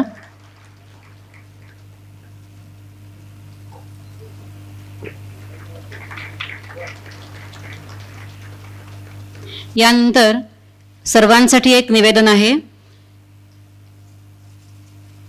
पर्यटन संचालनालय, महाराष्ट्र शासन आणि विवेक व्यासपीठ आयोजित स्वातंत्र्यवीर सावरकर यांच्या 140व्या जयंतीनिमित्त वीरभूमी परिक्रमा विचार जागरण सप्ताह, कालावधी आहे 21 मे ते 28 मे 2023, रविवार दिनांक 21 मे 2023. पर्यावरणपूरक सायकल रॅली सुरू होणार आहे सकाळी 7 वाजता. प्रारंभ होईल क्रांतिसिंह नाना पाटील चौक विश्रामबाग इथून आणि सांगता होईल क्रांतीवीर बाबाराव सावरकर स्मारक सांगली या ठिकाणी. यानंतर 21 तारखेलाच संध्याकाळी 6 वाजता स्वतंत्रते भगवते हा दीपक पाटणकर दिग्दर्शित लहान मुलांच्या गाण्याचा कार्यक्रम सादर होईल. स्थळ आहे क्रांतीवीर बाबाराव सावरकर स्मारक सांगली. सोमवार दिनांक 22 मे 2023 अपर्णा चोथे यांचे त्या तिघी हे एकपात्री हा नाट्यप्रवेश आहे. स्वातंत्र्य कुंडातील अज्ञात समिधा. स्थळ आहे भावे नाट्यगृह सांगली. वेळ संध्याकाळी 6 वाजता. मंगळवार दिनांक 23 मे 2023 स्वातंत्र्यवीर सावरकर प्रतिष्ठान निर्मित उत्सव तेजाचा स्वातंत्र्यवीरांचा काव्य, नाट्य, नृत्य, कलाकृती विशेष उपस्थिती आहे. अदृश्य काडसिद्धेश्वर स्वामी महाराज मठाधिपती, कणेरी मठ, कोल्हापूर. स्थळ आहे स्वातंत्र्यवीर सावरकर प्रतिष्ठान मैदान सांगली. वेळ संध्याकाळी 6 वाजता. बुधवार दिनांक 24 मे 2023 यतीन ठाकूर यांचे कृतज्ञ मी कृतार्थ मी हे नाटक आहे. स्थळ बालगंधर्व नाट्यगृह मिरज. वेळ संध्याकाळी 6 वाजता. गुरुवार दिनांक 25 मे 2023 संस्कार भारती पिंपरी चिंचवड यांची निर्मिती असलेलं अनादिमी अनंतमी साहित्य, संगीत, नृत्य, कलात्मक सादरीकरण असा हा कार्यक्रम आहे. स्थळ भावे नाट्यगृह सांगली. वेळ सायंकाळी 6 वाजता. शुक्रवार दिनांक 26 मे 2023 स्वातंत्र्यवीर सावरकर लिखित माझी जन्मठेप अभिवाचनाचा रंगमंचीय नाट्याविष्कार. निर्मिती आणि संकल्पना आहे श्री अनंत वसंत पणशीकर. स्थळ बालगंधर्व नाट्यगृह मिरज. वेळ सायंकाळी 6 वाजता. शनिवार दिनांक 27 मे 2023 राष्ट्रीय कीर्तनकार हरिभक्त परायण चारुदत्त आफळे कीर्तन सेवा. स्थळ क्रांतीवीर बाबाराव सावरकर स्मारक सांगली. वेळ संध्याकाळी 6 वाजता. रविवार दिनांक 28 मे 2023 श्री योगेश सोमण लिखित आणि दिग्दर्शित सावरकर आणि मृत्यू संवाद हा नाट्यप्रयोग सादर होईल. स्थळ भावे नाट्यगृह सांगली. वेळ सायंकाळी 6 वाजता. या सर्व कार्यक्रमांना आपण मोठ्या संख्येने उपस्थित राहूया. सर्व नागरिकांना आणि सावरकर प्रेमींना ही कळकळीची विनंती आहे, सावरकरांचे विचार आपल्या सर्वांपर्यंत पोचवावे, त्याचं जनजागरण अधिक प्रमाणात व्हावं हा यामागचा उद्देश आहे.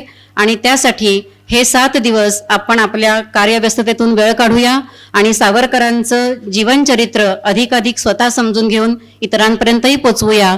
यासाठी अधिकाधिक तरुण मुलामुलींना आपण प्रेरित करूया आणि त्यांना आपल्याबरोबर कार्यक्रमासाठी घेऊन येऊया. दररोज कार्यक्रमाची वेळ संध्याकाळी 6 वाजता आहे. स्थळ वेगवेगळं आहे. याचं व्हॉट्सअपवरून पण वेगवेगळ्या ठिकाणी याचा प्रसार होतोय. आपण त्याला प्रतिसाद देऊ. आपल्यापर्यंत आलेले मेसेज आणखीन आपल्या ओळखीच्या लोकांना पोचवूया आणि सावरकरांच्या विचारांचं जागरण संपूर्ण आपल्या परिसरामध्ये करूया. धन्यवाद. उद्याच्या कार्यक्रमाविषयी. उद्या सोमवार दिनांक 15 मे 2023 पुष्प 14व श्री जगन्नाथ गायकवाड बेळंकीकर इनामदार यांच्याकडून पुरस्कृत आहे. वक्ते माननीय श्रीयुत सनत गानू आणि सायली तांबणे पुणे. विषय आहे बहुरी अकेला. पंडित कुमार गंधर्व यांच्या गाण्यातील आणि त्यामागच्या चिंतनातील निवडक पैलूंवर दृकश्राव्य सादरीकरण या ठिकाणी सादर होईल. पंडित कुमार गंधर्व यांच्या जन्मशताब्दी वर्षानिमित्त हा विशेष कार्यक्रम संस्था आयोजित करीत आहे. उद्या बरोबर 6:45 वाजता कार्यक्रम सुरू होईल. आपण सर्वांनी या कार्यक्रमाचाही आनंद घेऊया. धन्यवाद.